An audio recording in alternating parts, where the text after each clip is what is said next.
Finally here tonight, 7 U.S. airmen were killed last week when their helicopter went down in Iraq. 2 of them also risked their lives as firefighters here in New York City. Their FDNY brothers wanted you to know them as they did. The guy could have done anything. We would say he's certainly too good for this job, but he had the mind, the tools to do anything he wanted, and he chose to help people. Trip Zanitas, born in Indiana, NYU and Stanford law graduate, New York City firefighter, was 37 years old. All of the jobs that he had or what he was always studying for, they were all about giving back. There were nothing about it was monetary. You know, he lived very modestly, but he could have worked anywhere he wanted to work. After 9/11, he wanted to be a New York City fireman because the city was hurting, and he wanted to contribute. He wanted to help.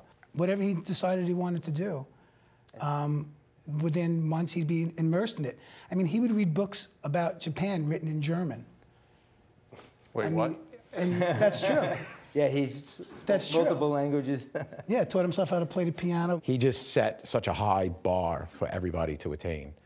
Chris Raguso from Long Island served in Iraq, Afghanistan, the Horn of Africa, and recently rescued flood victims during Hurricane Harvey.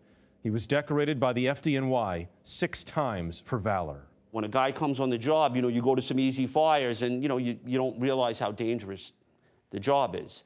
You know, one night, you know, a few years back, Chris was working.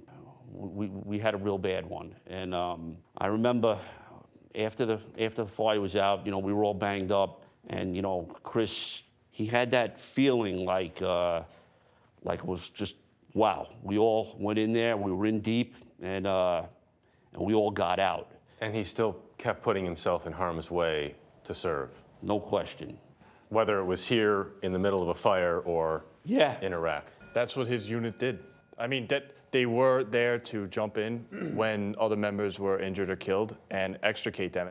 It took us about 5 seconds to find 6 guys who would say amazing things about both of them. And I think there are 50 more lined up that wanted to say something too. I can't think of a better reflection of the kind of people they were, the kind of men they were.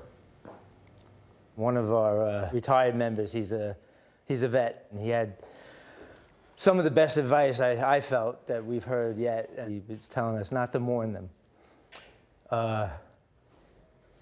because they were doing exactly what they should have been doing, and they wouldn't have had it any other way. Remember them and their families tonight.